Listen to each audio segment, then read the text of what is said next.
Ano-ano nga ba ang pwedeng possible na maging mga teknik ni Himawari Uzumaki? At dito nga sa video na ito, ay isa-isayin nga natin yang lahat kung ano-ano nga ba ang pwede niyang matutunang mga teknik at kung anong teknik nga ang meron ngayon si Himawari. Umpisahan na nga natin sa kung anong teknik nga ang meron ngayon si Himawari Uzumaki. First, ang unang teknik at dojutsu na pinakamalakas na ay teknik sa buong Naruto and Boruto series ay walang iba kundi ang Byakugan. Yes guys, meron ngang Byakugan itong si Himawari. And I think all of you guys ay alam na ito dahil nagawa lang naman ni Himawari na ma-knockdown ng isang Hokage ng Konoha na si Naruto. And alam naman natin na si Naruto ay makunat yan. Kumbaga napakalakas talaga niyan. But this time nga si Himawari knockdown Naruto and Kurama at the same time. Kaya naman possible na isa itong Byakugan sa mga madadalas niya magagamit kapag ka nasa labanan na ulit siya. Well, bakit? Dahil ang Byakugan ang isang dojutsu na kayang makakita ng chakra points ng isang individual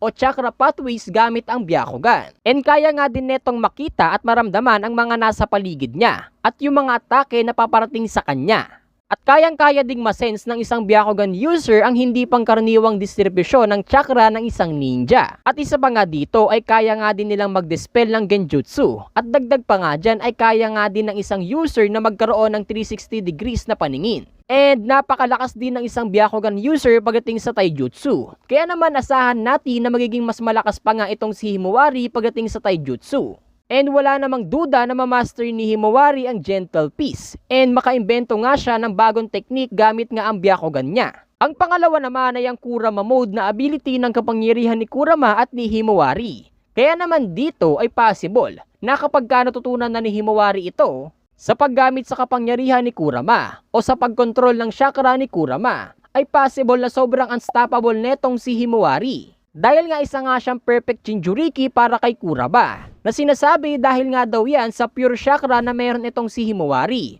because of bloodline lineage na meron siya. And nakita naman natin sa previous chapter ng chapter 11 ng Boruto 2 Blue Vortex ay kayang-kaya nga niya makapag-perform ng Bijudama na gamit ang chakra ni Kurama. And take note nga pala guys, isa nga pala itong Rampage QB o Rampage Kurama mode. Hindi pa nga ito yung perfectong paggamit ng chakra ni Kurama. So imaginein nyo na lang, times 10 ng lakas ni Naruto yung kapangyarihan ni Himawari kapag nga nakontrol na niya yung chakra ni Kurama ng maayos. And anyways, dito nga sa paggamit ni Himawari ng Bijudama na pinakamalakas na teknik ng isang Biju, and I think it's safe to say na maaaring ito yung maging signature technique ni Himawari. Kumbaga in the future ay possible na kaya nga niya itong ma-spam ng maraming beses nang hindi siya nauubusan ng chakra. Kumbaga imbis na matutunan nga niyang gamitin ang Rasengan na signature technique ni Minato, Naruto at Boruto ngayon, at mas pagtutunan nga niya ng pansin kung paano makontrol at papalakasin pa nga niya na mas malakas ang kanyang Bijudama. Dahil nga for me, mas malakas ang Bijudama kesa sa Rasengan.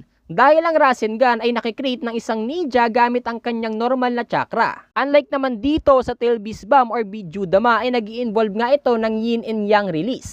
And ano nga ba ang Yin and Yang release? Sa madaling salita o sa mabilisang explanation, ito nga ay isang nature transformation na nagko-combine ng Yin and Yang release. Kung hindi nyo din alam kung ano ang nature transformation, ito ay halimbawa ng wind, fire, lightning, water, and earth. Yin and Yang release nga din ang ginamit ng Sage of Six Path na si Hagoromo para nga makapag-create ng Tail Beast sa Naruto. So syempre, ibang usapan naman kapag katulad na ng Rasen Shuriken ni Naruto. Dahil nga hinahaluan na rin niya ng nature transformation. But anyways, ang pangatlo naman ang paggamit nga niya ng napakalakas na healing ability. Na masasabi ko nga na pwedeng mahalin tulad sa healing ability na meron itong si Hashirama Senju. We all know guys na si Hashirama Senju ay may ability ng pagpapagaling. Even ang kanyang sarili. And also sa mga ninja din na kasapi niya na kaya nga din niyang pagalingin. Well, same as Himawari. Kaya nga din niyang pagalingin ng napakabilis ang isang ninja na halos nasa bingit na ng kamatayan. Halimbawa na nga lang itong si Inujin, na inakala nga natin sa chapter 10 ng Boruto 2 Blue Vortex ay patay na. Dahil nga natuhog at natusok nga siya sa tiyan gamit nga ang wood release ni Jura. And after that, nakita naman natin sa simula ng chapter 11 ay biglang pinagaling ni Himawari si Inujin. And parang walang nangyari at parang hindi nga siya natusok. And sa normal na senaryo ay hindi na nga yun kayang pagalingin pa ng isang medical ninja.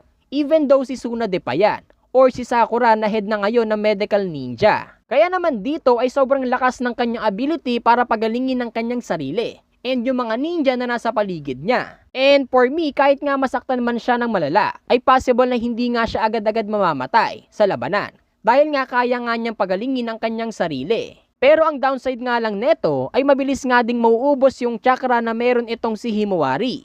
But don't worry guys, na pag-isipan na nga natin yan about sa chakra niya if possible man na maubusan nga siya. And lastly, and I think ito yung pinaka-deserve ni Himawari na matutunan niya, ay ang Sage Mode Senjutsu sa Mount Nyoboku. Dahil alam naman natin kapag ka na-master mo nga ang Sage Mode Senjutsu ay may kakayahan ka nga maka-absorb ng natural energy sa paligid mo. And mas lumalakas at mas lumadoble pa nga yung lakas mo kaysa sa pangkaraniwan. Kaya naman for sure in the future ay matututunan nga niya ito. Dahil ang Sage Mode Senjutsu nga ay isang pinakamalakas na technique noon sa Naruto series. And even though legendary ninja nga like Kakashi, Orochimaru, and Jiraiya ay hindi nga nila ito natutunan or hindi nga nila ito na perpekto. Kaya naman sana matutunan nga niya itong gamitin para nga kayang-kaya nga niya makipagsabayan sa mga god characters like Jura and Hidari sa Boruto 2 Blue Vortex. So imagine niyo na lang guys kapag ka na-master na ni Himawari lahat ng technique na ito. Mula sa pagmaster sa Byakugan, pagmaster sa Kurama Mode and Chakra Control, pagmaster sa kanya magiging signature technique na Bidyudama, pagmaster pa sa healing ability niya, and lastly, pagmaster nga sa Sage Mode Senjutsu. Imagine kung gaano kalakas si Himawari Uzumaki kapag na-master niya lahat ng yan.